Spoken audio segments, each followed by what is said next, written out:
Welcome to the Pioneer Agronomy Update. We are in Sabin, Minnesota, and we are visiting with Charlie Perry here from Prairie's Edge Agri-Service.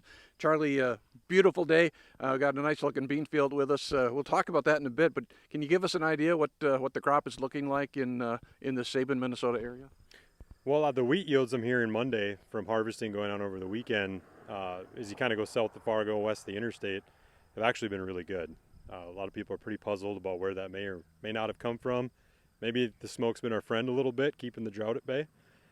So hopefully that's a good sign on mining subsoil moisture as we go into soybean and then, of course, eventually corn harvest. So, what's that translate into the corn and beans? How's the row crops looking? Overall, they're hanging on. Again, west of the interstate, south of the interstate systems. As you head out east, of course, I was out in Lakes Country yesterday a little bit, and there's some areas that they appear to have given up, and that's too bad, and that's going to keep creeping around if we don't get a shot of rain soon. But at least down here, they seem to be holding on. You pull plants, and the root systems are pretty big, so It really is a testament to the genetics we have out there. it seems to be. Yep. Walking into this field, going through the ditch, a lot of hoppers were jumping. Give me an idea what the insect pressure's been like. It's been hit or miss. I mean, there's fields where there's a lot of hopper pressure, and we do custom applications, so we've been spraying some of those. Not a lot, but every couple, 3 days we're out with the rig and out with some insecticide, trying to keep up with them. It seems to be wheat harvest is pushing them out into particularly soybeans, which I think most guys are pretty well used to.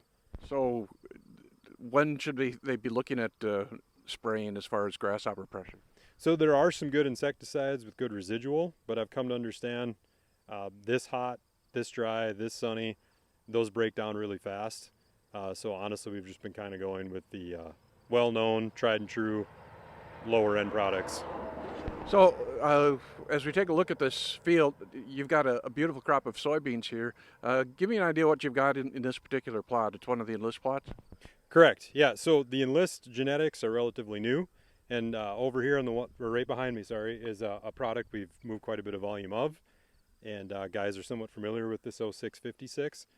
Everything else you see in the plot is brand new. Everything else you see in the plot, we had 1 or 2 plot bags of, and including just over behind you here, Don, our new A series, which is Pioneer proprietary genetics. So I think it's somewhat understood there's some sharing going on in the enlist technology. This is ours, and it'll only be available in our bag. And it looks like we're really on the front side of that. We're really going to be moving entirely to kind of that whole enlist type of genetics from Pioneer. Oh man, well we've seen doing custom application, dare I say, pushing the limits a little bit when we've been out spraying, having to get work done.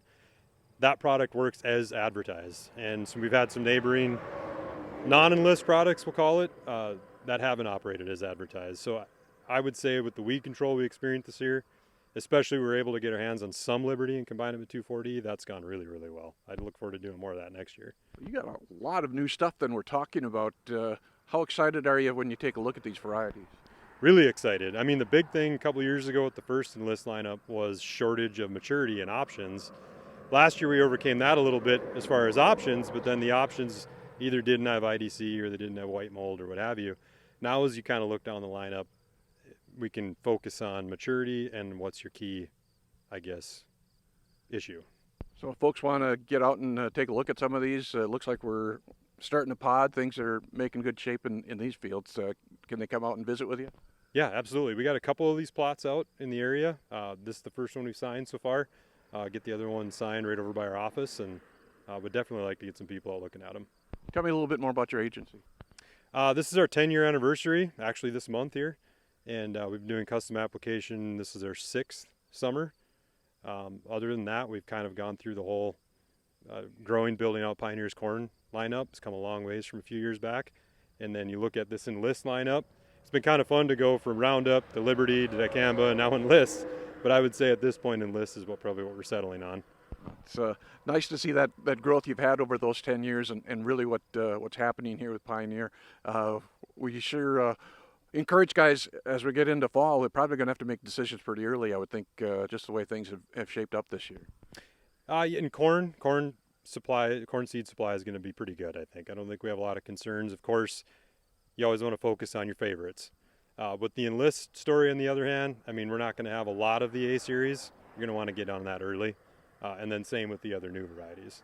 Good deal. Well, we appreciate you hosting us here today. Yep, thank you. Charlie Perry with us. Again, Prairie's Edge Agri-Service. We're at Sabin, Minnesota, as we bring you up to date on what's happening with this crop. I'm Don Wick on the Red River Farm Network.